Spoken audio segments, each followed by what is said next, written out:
All week, people have been saying to me, you have to comment on this situation. I said, really? Has it not been covered enough already? No, they said, your opinion's got to be heard, and what are you going to do about it going forward?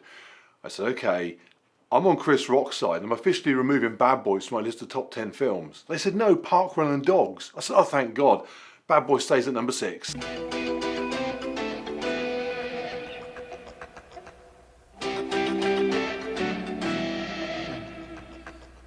So just a quick one, Parkrun and Dogs, what are they doing, why are they doing it, and are they right? And a spoiler alert, yeah, they probably are. But first, in a new feature that I'm calling You Don't Hear That on Social Media Very Often, what's my opinion got to do with it? I suppose my opinion is relevant because I've credited Parkrun on here many times with literally transforming my health and fitness. So people know that I'm a big fan of it. In fact, given the poor state of my health when I first started doing them, Parkrun's probably saved my life, certainly saved my quality of life. I've gone from running them incredibly slowly and coming towards the back to now running them reasonably quickly and coming certainly closer to the front. It's an ability transformation I'm incredibly proud of, and I often run them with my dog. As a result, a lot of people have genuinely asked for my thoughts on this. So Parkrun a few weeks ago said that from the 2nd of April, tomorrow, as I'm recording this, the rules on running Parkrun with a dog are being updated. Specifically, they've said this. Our current rule is 1 dog per participant, kept under firm control on a short lead or harness, and care must be taken to avoid tripping others. You'd like to think that probably covers everything when it comes to running with a dog. Use a lead, keep an eye on it, don't get in the way. But they are changing the rules. They now say, our new rule is 1 dog on a short handheld non-extendable lead by the side of the participant and within reach at all times.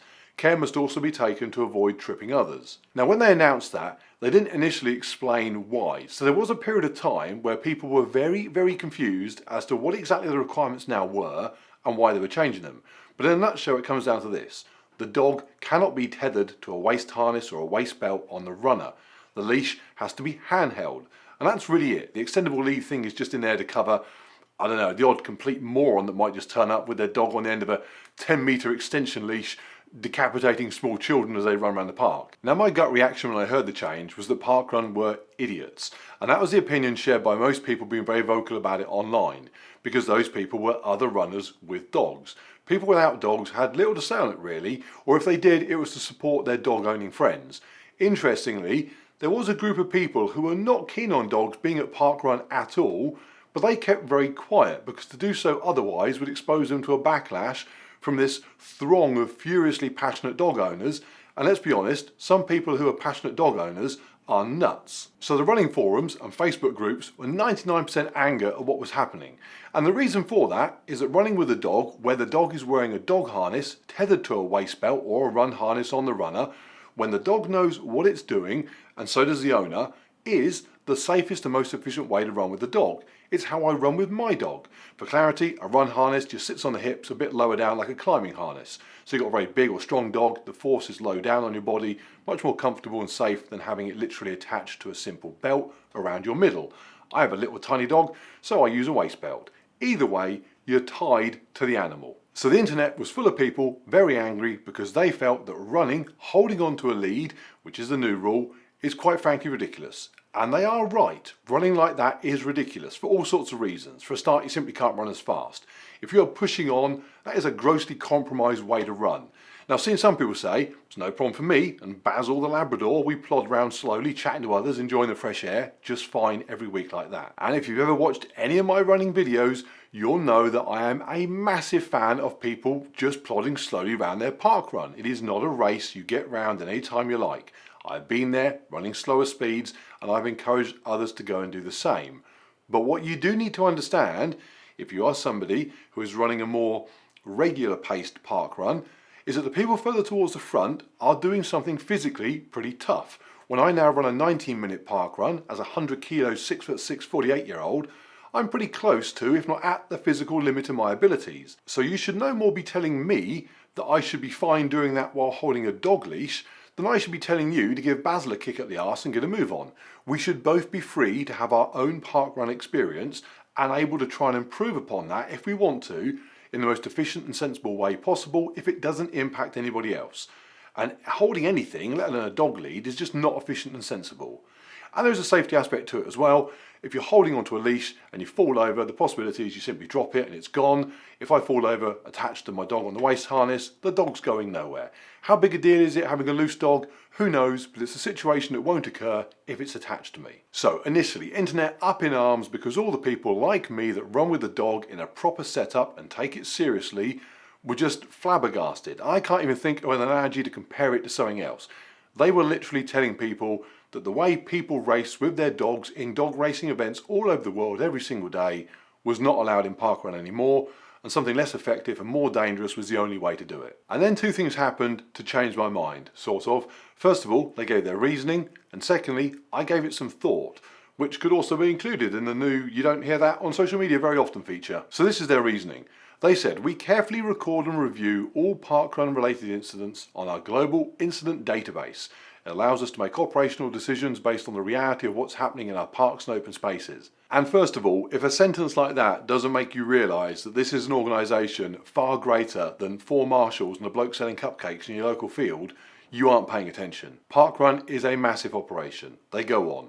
Over 10% of incidents at Parkrun involve dogs, and as such we've spent a significant time considering the nature and frequency and severity of dog-related incidents. If you're thinking, what about the other 90%? We will get to that. They finish off, "Our evidence shows that when participants use a waist harness there is an increased risk of serious incident, particularly trips and falls, compared to when using handheld leads." They go on a bit, but basically we have some problems with people falling over dogs, and when the dogs are tied to a human, it's worse than when they're not. And so it got me thinking, parkrun are clearly not bothered about people like me, or the majority of people screaming and shouting on the internet that their parkrun has been destroyed for them. Faster, competent dog runners are not the issue. There were some that suggested parkrun did have a problem with fast people charging around, being pulled by a dog, setting quick times being a danger. I don't buy that. There are fast times set by dogs. The 5k world record with a dog is literally faster than the 5,000 metre world record. So artificially quick times are a real thing. But I can't see it being a sufficient problem to warrant the rule change. And I've never seen safety issues at parkrun caused by quick dogs. In fact, me and Nixon are normally the quickest dog at our parkrun, and we just stay well out of the way until things thin out, and then we sit quite comfortably in the top 5, 10, 15 runners at the front, where there's very little danger of entanglement. I understand there are other parkruns beyond the ones I do, and I've done plenty of proper canicross races with proper fast dogs, and certainly at the start of those it's often mayhem. Small people pulled by huge dogs far quicker than they could run unassisted. I've seen dogs go straight on at the first corner instead of turning, or turn when they should have gone straight on, and the human just along for the ride. And I can imagine if I was attending a park run with those sort of runners, I may feel they warrant a little chatting with, but again, not a rule change. I think the issue is probably further back. Most of my local park runs involve multiple laps of a park. As one of the quicker runners, that means I'm lapping people, so I go past people running at a slower pace, sometimes with a dog, like Basil. And those people often have it attached to a waist belt, not because it's the most efficient way to bang out an 18-minute 5k. They do it because they're exhausted and don't want to waste energy holding on to a lead. The dog is not out in front of them, the dog is sometimes exhausted too, beside them. It's just kind of wandering around them. They are head down, just trying to focus on putting one foot in front of the other, the dog and the human. They almost aren't running together, they're both just trying to get round separately, they happen to be tied to each other. And I can well imagine incidents where somebody not giving 100% attention to that animal allows the animal to interfere with other people. I can remember starting towards the back or in the middle of a park run, often with hundreds of people. And that is not an environment I would even take a dog to at all. It's just too busy. Me and Nixon didn't do park runs together until I was, well, comfortable that over the first busy kilometre I was a competent and quick enough runner to stay out of the way with him. So it seems obvious that tripping accidents can occur where there are lots of people running in close proximity to each other and the dogs are not as on the ball as they should be. In fact, they absolutely do occur because parkrun have a record of it. And here is the real problem. Parkrun have a global database of incidents that clearly shows a pattern of accidents caused by dogs tethered to people. It's the Chief Brody dilemma. Once you know the shark is eating the humans, you need to close the beach. At this point, some people say, well, 90% of the incidents are not dog related. I've seen people falling over children, or old people, or slow people. Should we ban them too? No, because parkrun is for humans, and kids, the elderly, and the slow are humans. Now I get that some dog owners regard their pet as an equal. They think that Basil is as good if not better than any mere person, but he's not. He's a dog. If you don't believe me, have him type something into the comments. See how that goes. Parkrun was created for people to run around a park, and there are intrinsic risks to that they just have to accept. but they have no need to allow dogs. And so if some dogs in some cases are causing problems, that's very different than people causing problems in an event for people. So just think it through. With a history of incidents, where do parkrun stand when somebody falls over a dog lead attached to somebody and seriously injures themselves and then goes to chat to a lawyer? Parkrun know there's a problem, they have evidence that there's been a problem, and they did nothing about it. I'm not a lawyer, but that does sound like something that might well leave them exposed to a bit of a legal slap. And again, don't forget, Parkrun, it's not just your little event. It's a massive global company with all the responsibilities that come with that. Here's an example. I filmed a video a few months ago on some tips to running a 5K, bit of a beginner's guide to parkrun almost. It was very popular, got watched by lots of people. So I said to my local parkrun, if you guys want to use it in any way for your own social media stuff, feel free. And they initially said, thank you very much, it looks really good. They were right, it was very good. They then came back and said they couldn't because it breached their own rules on filming and photography, because nobody had been pre-warned that footage was going to be taken. No, because I'm a bloke in a public park with a GoPro. I don't need to pre-warn people that I'm filming. And it quickly became evident that they are an organisation dealing with red tape and small print just like any other big organisation. Don't be fooled by the appearance of what you see on a Saturday morning. That is your parkrun, it's not parkrun. So I've gone from thinking they are bonkers to thinking if I was parkrun, I'd probably do the same. Does that mean I'm happy and will run with Nixon under the new rules? No, Nixon will never run at another parkrun again, ever. I'll occasionally go back myself and check on my 5K progress, but I'm not running an 18-19 minute 5K while holding onto a dog leash in my hand. If I want to spend my weekends combining sport with pointless risk, I'll take up CrossFit. If it was down to me, for what it's worth, I would have anybody that wants to run with a dog have to arrive 1 hour early and demonstrate to me they can run with the dog properly. The dog will sit out in front of them, it will stay there the duration of the course, it doesn't weave from side to side, it knows what it's doing. And that person will then get a certificate of dog running compliance. No certificate, don't run with your dog. If you turn up with a dog, it's all over the place, likely to get you and it into trouble. If you're tied together, I'll insist that you aren't and you hold the leash in your hand and you start 10 minutes behind everyone else because you're just a pain. And on narrow courses, I might even ban dogs altogether.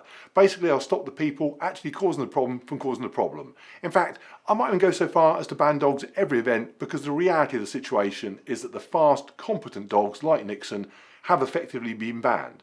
And the ones causing the issue haven't been because they'll just switch to a handheld leash without really much impact. So, screw them too. Is any of that practical or sensible or even sane? No, which is why I don't run Parkrun or anything else. You want to see my plans for the health service? You aren't even getting inside a hospital without signing a disclaimer to say you've not had a donut in the last week. So in summary, it is massively unfortunate that some dopey people with dopey dogs have ruined it for others. But it is what it is. Parkrun continuing to allow dogs tethered to humans to cause accidents when they know they will cause accidents is just corporate stupidity. And isolating, targeting and dealing with the actual problem, I mean, it's theoretically sensible, but it's as socially unacceptable as my donut waiver. So they did the only thing they could do. Oh, and one last thing, because I've seen it mentioned a few times online, some people have said Parkrun takes place in a public area, so they can't stop me running with a dog however I want to. A, you're right, it's a public space. You can tie yourself to 3 dogs and a chinchilla if you want.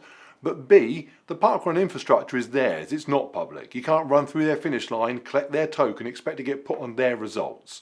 C, trying to do so means you're a dick. Leave your zoo at home, run on your own, or go do your Dr. Dolittle impression somewhere else. And in case you think you would have a massive amount of public support in doing so, I said at the beginning the internet was almost entirely anti-parkrun on this issue. Recently, I have seen a slight shift as people have got fed up with the topic, and so a couple of dog people posting how their life has just been turned upside down by this rule change have been told to get a grip by others, some of whom have had their lives literally turned upside down, at least temporarily, by falling over a dozy dog. So that is my take on it, I think. Massively disappointing, completely understandable. If you're a dog owner and think that I have somehow abandoned my fellow canine runners with that conclusion, I'm genuinely interested in what you think Parkrun should do. Not what you'd like them to do or what would be good in an ideal world, what Parkrun, given what they know about the situation and their responsibilities as a global entity, should do. And hey, I changed my mind once, maybe you can change it back again. Stick your thoughts down in the comments as always. And if you're a non-dog owner reading those comments and thinking some of these make no sense whatsoever, that's Basil typing.